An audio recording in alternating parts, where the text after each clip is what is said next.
Hello, आज अपन बात करेंगे दैनिक पाठ्य योजना है जो संस्कृत में कैसे तैयार की जाती है। तो मैं आपको जो प्रेजेंट कर रही हूँ वो एक डायरी के अंदर कर रही हूँ, क्योंकि मैं खुद संस्कृत से बीएड कर रही हूँ जो मेरी सेकेंड ईयर चल रही है। तो जब अपन स्कूल के अंदर पढ़ाने के लिए जाते हैं तो उसमें जब बोर्ड पर कुछ लिखते हैं, जैसे कक्षा, विषय, दिनांक, कालांश, अवधि, ये लिखते हैं, तब विद्यालय का नाम नहीं लिखते। लेकिन अपन दैनिक पाठ्य योजना एक अपन डायरी में तैयार करते हैं तो सबसे पहले विद्यालय का नाम लिखना है। तो संस्कृत में लिखने के लिए विद्यालय से नाम, जिस स्कूल में आप इंटर्नशिप कर रहे हैं उसी स्कूल का नाम लिखा जाएगा, क्योंकि अपन इंटर्नशिप का मतलब अपन उस पर वहाँ जाकर रिप्रेजेंट करते हैं। तो पहला है राजकीय उच्च माध्यमिक विद्यालय, जहाँ से मैं इंटर्नशिप कर रही हूँ, जो ताकलसर फतेहपुर में है। इसके बाद में इसके नीचे लिखना है कक्षा, जो 10वीं, और इसके नीचे लिखना है विषय, जो संस्कृत है, प्रकरणम, सूची, पर्यावरणम। जैसे ये नहीं है कि 10वीं क्लास की आप टॉपिक लो या कोई भी क्लास के ले सकते हो, जैसे 6, 7, 8, 9, 10, 11, 12 किसी क्लास के भी ले सकते हो। मुझे सबसे पहले बुक अच्छी लगती है, वो 10वीं क्लास की संस्कृत की बुक अच्छी लगती है, इसलिए मैंने सबसे पहले जो दैनिक पाठ्य योजना बनाई है वो 10वीं क्लास की ही बनाई है। हमारी स्कूल में वैसे 11वीं और 12वीं के अंदर संस्कृत किसी बच्चे ने ले नहीं रखी, इसलिए मैं 11वीं और 12वीं की नहीं बनाऊँगी। मैं सिर्फ 6, 7, 8, 9, 10 इन्हीं क्लासों की बनाऊँगी। तो साइड में लिखेंगे दिनांक, ये नहीं कि अपन ने जब स्टार्ट किया है अपने घर पे प्रारूप तैयार कर रहे हैं वो डेट लिखनी है, वो नहीं।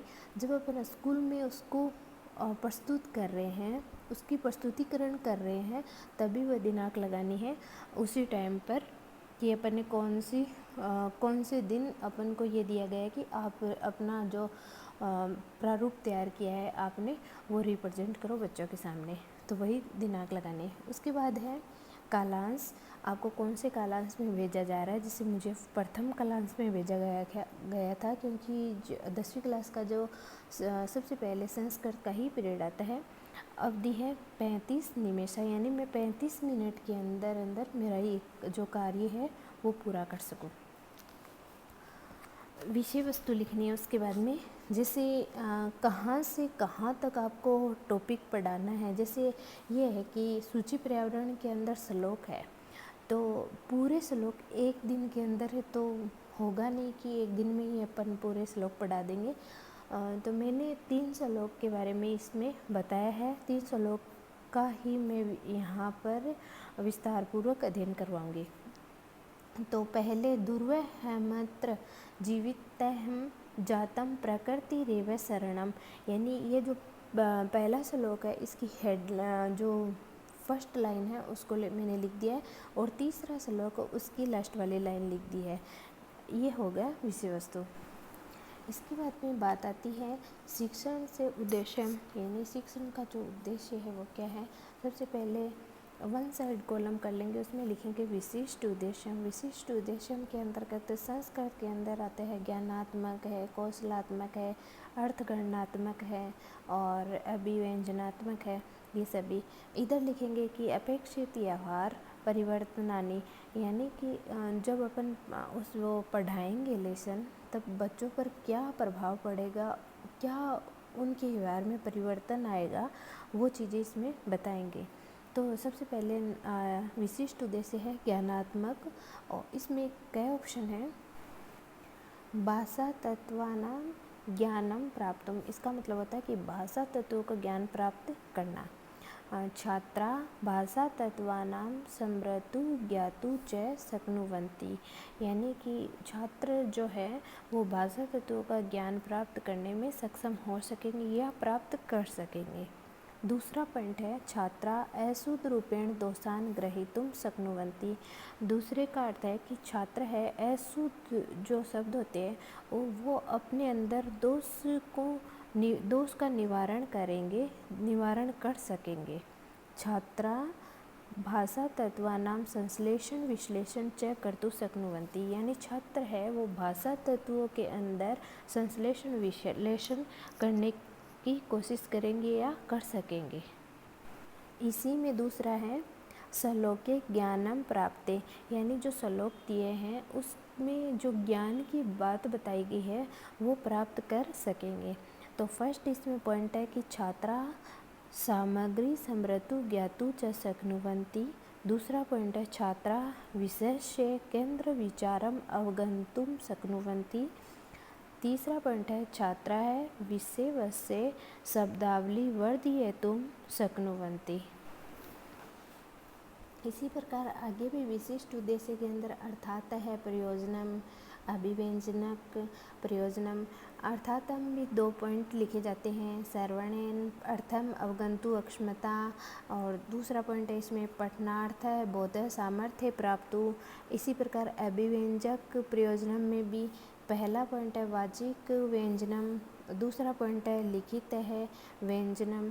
इसी में भी इस सब में अलग अलग पॉइंट का डिवाइडेशन हो जाता है। जैसे ना सर्वणेन अर्थ है अवगंतु अक्षमता के अंतर्गत छात्र धैर्य पूर्वकम पाठ्य सामग्री श्रोतुम, यानी छात्र जो धैर्य पूर्वक है, जो मैं पढ़ाऊँगी वो पाठ्य सामग्री है वो उसको सुन सकेंगे। और दूसरा पॉइंट है छात्रा शरण से शिष्टाचारम अनुसरयन्ति, और सुनने के लिए ना शिष्टाचार का पालन करेंगे। अगला है छात्रा है विषय से केंद्र विचारम सारम च अवगंतु शक्नुवन्ति, यानी जो श्लोक वगैरह है बोध उनका केंद्र विचार करने की क्षमता रख सकेंगे। पठनार्थ बोध सामर्थ्य प्राप्ति के अंतर्गत है कि छात्रा विषय से शक्नुवन्ति, छात्रा है वो पठितुम शक्नुवन्ति। तीसरा है छात्रा सामग्री पठित्वा शक्ति रखेंगे या पढ़ सकेंगे। छात्रा विषय से ध्यानपूर्वक पठितुं शक्नुवन्ति, छात्रा है विषय सामग्री को ध्यानपूर्वक पढ़ने की कोशिश करेंगी या पढ़ सकेंगी। छात्रा सामग्री पठित्वा अर्थ अवगन्तुं शक्नुवन्ति, छात्रा है वो पढ़कर अर्थ ग्रहण करने की कोशिश करेंगे। इसी प्रकार अगला है वाचिक व्यंजनम। इसमें है कि छात्रा समुचित स्वरस्य से बोधेन च श्रवण सर्वे स्वरेण विषय पठितुं शक्नुवन्ति। इसमें अगला पॉइंट है छात्रा व्याकरण भाषाया उपयोग कर्तुं शक्नुवन्ति, यानी जो छात्र है वो व्याकरण भाषा का उपयोग कर सकेंगे। इसमें अगला पॉइंट है विशिष्ट उद्देश्य के अंतर्गत कौशल उद्देश्यम। इसमें बताया गया है, इसमें कोई अलग से कोई पॉइंट वगैरह नहीं है, बस इसमें दो ही पॉइंट लिख सकती हैं, 3 पॉइंट लिख सकते हैं। जैसे पहला पॉइंट है छात्रा उच्चत नावेन बोधेन आरोहण अवरोहण च सम्यक पठितुं शक्नुवन्ति। दूसरा पॉइंट है कि छात्रा है धैर्यपूर्वक सावधानतया च अध्ययनं कर्तुं शक्नुवन्ति। इसी प्रकार अगला पॉइंट है मनोवर्ती प्रयोजनम, जो विशिष्ट उद्देश्य है। इसमें भी कोई विशिष्ट उद्देश्य में कोई पॉइंट नहीं है, इसमें सीधा है कि पाठ्य पुस्तक से अतिरिक्त छात्रा अन्य साहित्य पत्रिकाणां वृत्तपत्राणां च अध्ययन कर्तुं शक्नुवन्ति, यानी कि जब अपन पढ़ाएंगे तो उस चीज़ को समझकर इसके अतिरिक्त जो न्यूज़पेपर आते हैं संस्कृत के अंतर्गत या फिर अन्य जो संस्कृत की बुक है इसको पढ़ सकेंगे और साहित्य को पढ़ सकेंगे, वृत्तपत्राणां का इन सब का अध्ययन कर सकेंगे। दूसरा पॉइंट है छात्रा साहित्य कार्यक्रमेषु भाग गृहीत्वा विद्यालय पत्रिकायां योगदान दातुं शक्नुवन्ति, यानी इसमें ये बताया गया है कि जो छात्र है वो साहित्य कार्य में कर्म करेंगे, जिसमें ना जो विद्यालय की जो पत्रिकाएं हैं उनमें योगदान देंगे उनको पढ़ने के लिए। जैसे ना इंग्लिश का न्यूज़पेपर आता है तो बच्चों से पढ़ाया जाता है, हिंदी का न्यूज़पेपर होता है तो वो भी बच्चों से पढ़ाया जाता है। इसी प्रकार संस्कृत की जो भी कुछ बच्चों की कहानियाँ हैं इन सब में वह योगदान देंगे। अगला है सद्वर्तिना विकास है। सद्वर्तिना विकास एक पॉइंट हो गया, लेकिन इसका जो विशिष्ट उद्देश्य वो है अभिवर्त्यात्मकम प्रयोजनम। ये मेरा गलत हो गया, लेकिन है ना इसको मैंने काटा नहीं, ऐसा ही पढ़ा रहने दिया, इसलिए मैंने ना इसको ऐसे ही पढ़ लिया।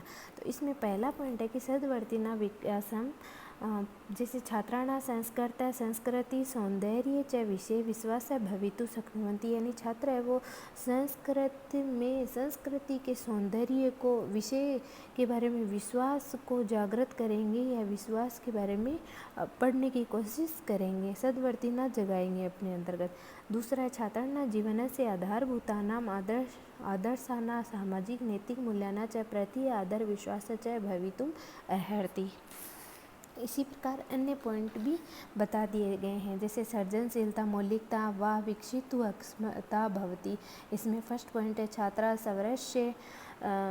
स्वस्य अनुभूति भाव विचारम च अव्यक्तम कर्तुं शक्नुवन्ति। जो दूसरा पॉइंट वो है छात्रा स्वकल्पनाया सहायेन स्वीकृतानां पोषितानां च विचाराणां नूतनं रूप दातुं शक्नुवन्ति। इसी प्रकार इसमें आगे लिखा जाता है शिक्षण पद्धति। इसमें शिक्षण पद्धति अपन कौन कौन सी पद्धति का टेक्निक का उपयोग करेंगे, जैसे व्याख्या तकनीकी है, प्रश्नोत्तर तकनीकी है और प्रदर्शन तकनीकी है। जैसे मैं व्याख्या करके बताऊंगी, मैं प्रश्न पूछ कर बताऊंगी या उनसे प्रश्न पूछूंगी, या फिर मैं प्रदर्शन करके जैसे मॉडल का उपयोग करूंगी, चार्ट का उपयोग करूंगी, श्यामपट्ट का उपयोग करूंगी।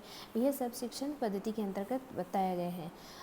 नेक्स्ट पॉइंट आता है सहायक सामग्री उपकरण, यानी मैं कौन कौन सी सहायक सामग्री का उपयोग करूँगी। जैसे श्वेत कल का है, यानी जब श्वेत कल का है जो चौक को बोला जाता है, झाड़नम यानी जो डस्टर होता है उसको बोला जाता है संस्कृत में, तालिका, प्रतिकृति, ब्लैकबोर्ड को ना कृष्ण फलक बोला जाता है संस्कृत के अंदर। यहाँ पर मुझे पहले नहीं पता था, जब मैंने 2-4 लेसन बना लिए उसके बाद में पता चला, इसलिए मैंने यहाँ पर ब्लैकबोर्ड और श्यामपट्ट लिखा है। सूचिका, जैसे सूचिका यानी जो पॉइंटर होता है, इंग्लिश में पॉइंटर बोला जाता है, एक डंडा टाइप में होता है जिसे अपन हाथ अंगुली नहीं लगाते, सिर्फ पॉइंटर का यूज करते हैं जब अपन श्यामपट्ट या फिर जैसे मॉडल बनाया है या फिर अपन ने जैसे कोई चार्ट में कोई प्रदर्शन करना है तो उसको पॉइंटर का यूज़ करके ही उसको बताएंगे, इत्यादि सामग्री का उपयोग करेंगे। इसमें पूर्व ज्ञान पॉइंट है, इसमें लिखेंगे कि छात्राणां सूचि पर्यावरणम श्लोकस्य सामान्य ज्ञान भवति, यानी पहले से छात्रों को ये जो सूचि पर्यावरण श्लोक है इनके बारे में थोड़ा बहुत ज्ञान है। फिर अपन प्रस्तावना प्रश्न पूछेंगे। जब अपन पढ़ाना शुरू करेंगे उससे पहले अपन प्रस्तावना प्रश्न पूछेंगे। लास्ट वाला प्रश्न होगा वो ये होगा कि अपने टॉपिक के आधार पर होगा। जिससे अपना टॉपिक प्रारंभ होता है वो प्रस्तावना प्रश्न का 5वां प्रश्न होगा, जिसे अपन 6 भी बना सकते हैं, 7 भी, पर जो मैक्सिमम और मिनिमम जो 5 क्वेश्चन ही होते हैं, चाहे अपन मैक्सिमम समझो चाहे उसको मिनिमम समझो। इसमें एक डब्बा टाइप में बना लेंगे जिसमें एक तरफ लिखेंगे छात्राध्यापिका क्रिया, दूसरी तरफ लिखेंगे छात्राणां क्रिया, यानी जो छात्राध्यापिका यानी मेरे द्वारा जो क्रियाएं की गई हैं वो एक तरफ लिखेंगे और जो छात्राओं द्वारा क्रिया की गई है वो एक तरफ लिखेंगे। जिससे फर्स्ट क्वेश्चन मैं पूछूंगी ठोस, द्रव्य, वायु, प्लाज्मा च का अवस्था संति, तो बच्चे जवाब देंगे पदार्थ से, यानी इन 5 जो है अवस्था है इनको क्या बोला जाता है, तो पदार्थ ही बोला जाता है। फिर मेरा दूसरा क्वेश्चन होगा वो पदार्थ के ऊपर होगा, यानी जो क्वेश्चन मेरे द्वारा पूछा गया है फिर बच्चे आंसर दे रहे हैं, तो दूसरा क्वेश्चन जो बच्चे आंसर दे रहे हैं उसके अकॉर्डिंग ही होगा। जैसे यहाँ पर बच्चों ने आंसर दिया पदार्थ से, तो मेरा जो क्वेश्चन होगा दूसरा वो पदार्थ से ही प्रारंभ होगा, या फिर जो क्वेश्चन बनाऊंगी मैं उसमें पदार्थ का नाम अवश्य ही आएगा, एक दूसरे से जुड़े हुए क्वेश्चन होंगे, तभी तो मैं ना वहाँ समस्यात्मक प्रश्न तक पहुँचूँगी। जैसे दूसरा प्रश्न है पदार्थस्य लघुतम एककम की कथयति, तो बच्चे आंसर देंगे परमाणु भी। तीसरा क्वेश्चन है परमाणु भी अणु भी च निर्माता यौगिका कस्य विज्ञानस्य अंतर्गत आगच्छन्ति, तब बच्चे आंसर देंगे रासायनिक है। तब मेरा अगला 4th नंबर का क्वेश्चन होगा रासायनिक है, भौतिक है, जैविक से एकक की कथयते, तब बच्चे आंसर देंगे पर्यावरण से। तब मेरा 5वां प्रश्न होगा वो है कि सूचि पर्यावरण से श्लोक से विषय की जाना से, यानी आप लोग जो सूचि पर्यावरण श्लोक है उसके विषय में क्या जानते हैं, तब बच्चे नहीं जान सकते इतना, तब वो बताएंगे, वो कुछ नहीं बोलेंगे, इसका मतलब वो हो गया कि ये समस्यात्मक प्रश्न है। अगला पॉइंट होगा वो है उद्देश्य कथनम। इसमें लिखेंगे बालका अद्य वयं कवि हरिदत्त शर्मा लिखितस्य सूचि पर्यावरण श्लोकस्य विस्तरेण अध्ययन करिष्यामि। इसका अर्थ है कि बच्चों, अद्य वयं आज हम सब कवि हरिदत्त शर्मा द्वारा लिखित सूचि पर्यावरण श्लोक का विस्तार पूर्वक अध्ययन करेंगे। अब अगला पॉइंट आ गया कि अपना प्रस्तुतिकरण।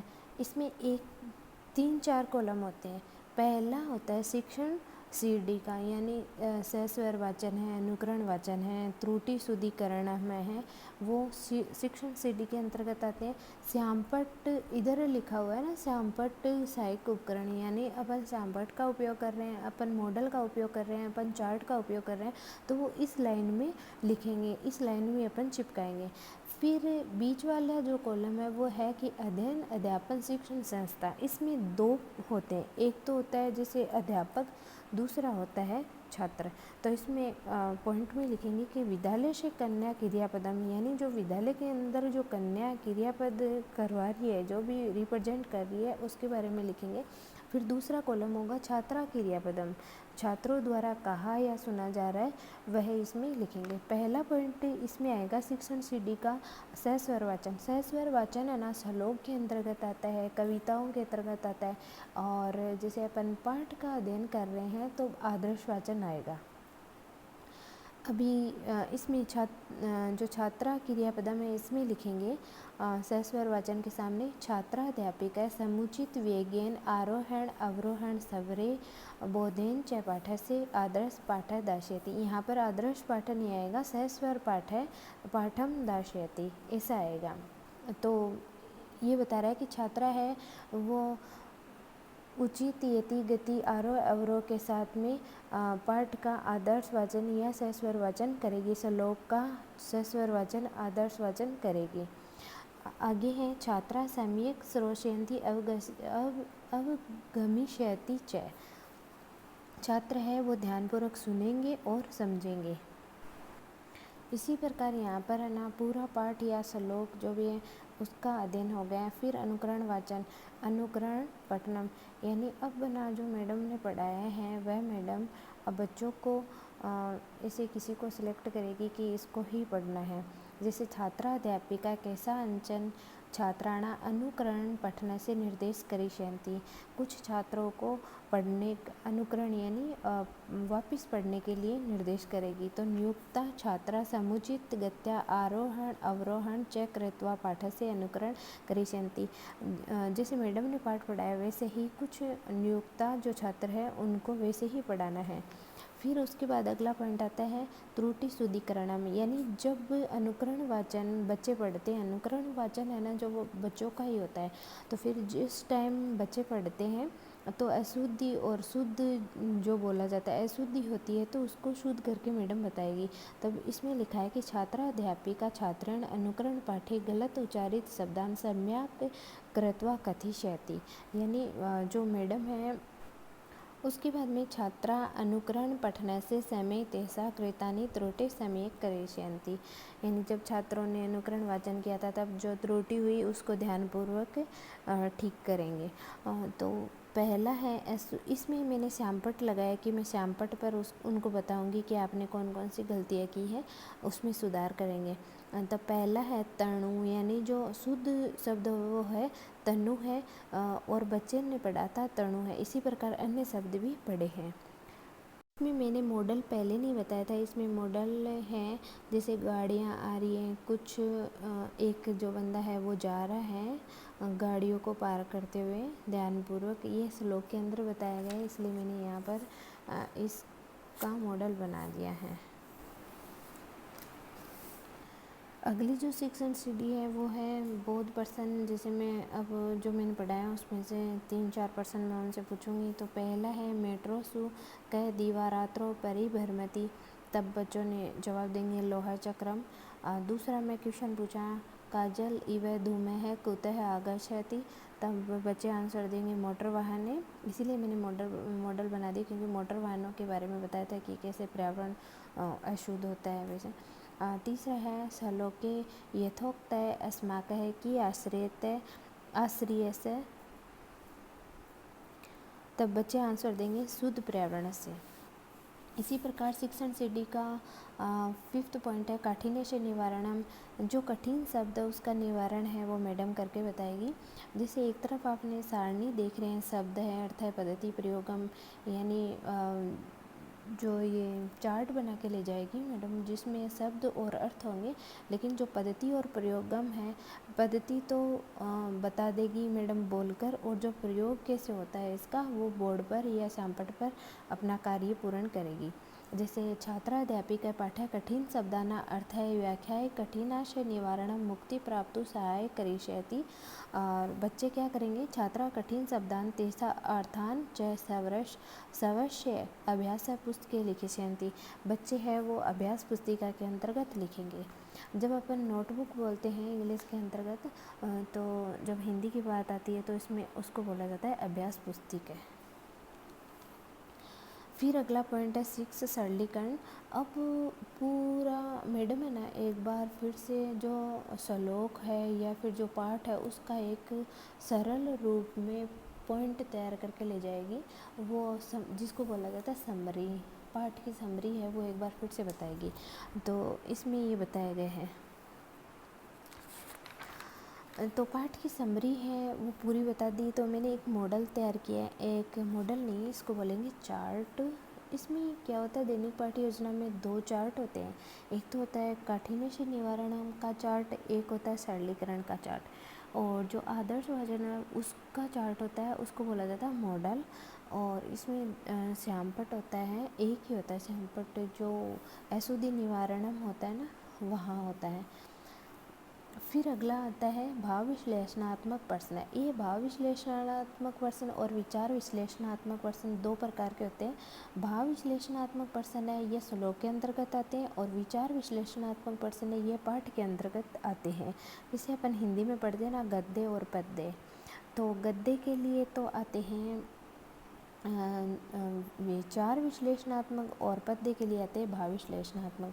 इसमें ना 7 से 10 क्वेश्चन होते हैं जो अपन ने पढ़ाया है, जो समरी बताई है उसमें से, या फिर जो अपन ने पढ़ाया है उसमें से 7 या 8 क्वेश्चन पूछने होते हैं बच्चों से।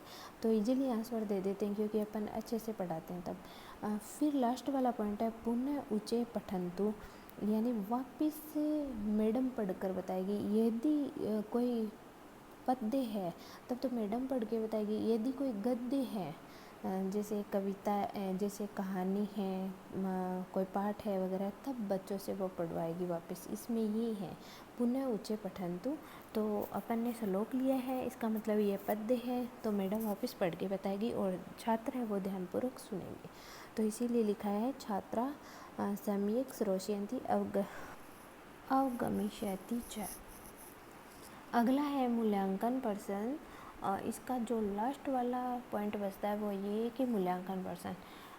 इसमें 5-6 टाइप के क्वेश्चन होते हैं संस्कृत के अंदर। जैसे पहला है संधि, संधि विच्छेद गुरुता है।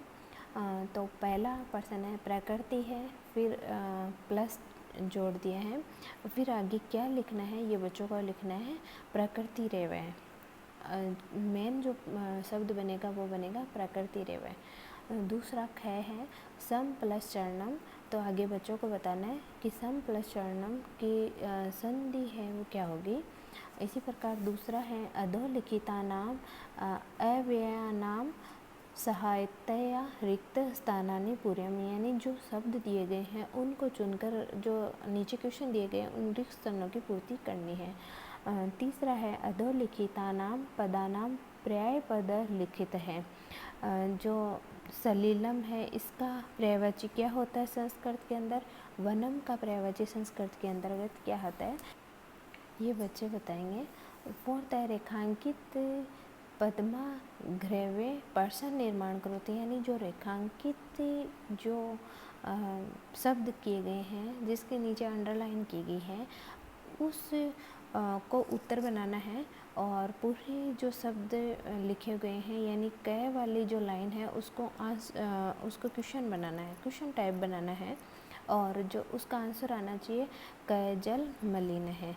उसी प्रकार उदाने पक्षिणाम कलरव चेतः प्रसादयति, तो इसका भी क्वेश्चन बनाना है, आंसर आना चाहिए पक्षिणा नाम। इसी प्रकार 5वां प्रश्न है, यायानाम ही अन्यथा है पड़कते महानगरेषु सन्ति अतः तत्। इसी में अगला क्वेश्चन है गृह कार्य, जब अपन बच्चों को देंगे, स्वस्थ जीवनाय कीदृशे वातावरणे भरमेयम्। दूसरा है अनंतिम पदांश से कवि का कामना अस्ति।